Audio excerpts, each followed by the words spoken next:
তো বন্ধুরা কিউ1 কোম্পানি থেকে কি চলে আসছে দেখো। কিউ1 কোম্পানির নতুন মডেলের আবার একটা মিক্সার চলে আসছে। এটার কিন্তু আলাদাভাবে আনবক্সিং হবে প্লাস টেস্টিংও হবে, ওরা আলাদাভাবে একটা ভিডিও পাবে।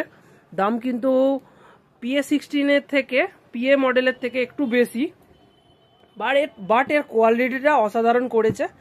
জাস্ট একটা চেক করা হচ্ছিল, তো সেই মিক্সারটা এক ভাই দাদাভাই নিয়ে গেল, বাট বললো যে ভিডিও করতে হবে না, সেই জন্য ভিডিও করা হয়নি।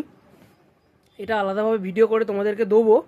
বাট এর ফাংশানগুলো সত্যি PA16 থেকে আলাদা, দেখতেও কিন্তু ঘ্যামা করেছে, এর কোয়ালিটিও সুন্দর আসবে।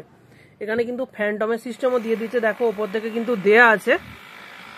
আর এখানে কিন্তু মনিটর লাইন দেখো 4খানা দিয়ে দিয়েছে, 4খানা উপরে দিয়ে দিয়েছে মনিটর লাইন। তো যদি কারো লাগে, ভিডিওতে নাম্বার শো হচ্ছে, অবশ্যই কিন্তু যোগাযোগ করবে। কেমন লাগলো অবশ্যই কিন্তু কমেন্ট করে জানিও।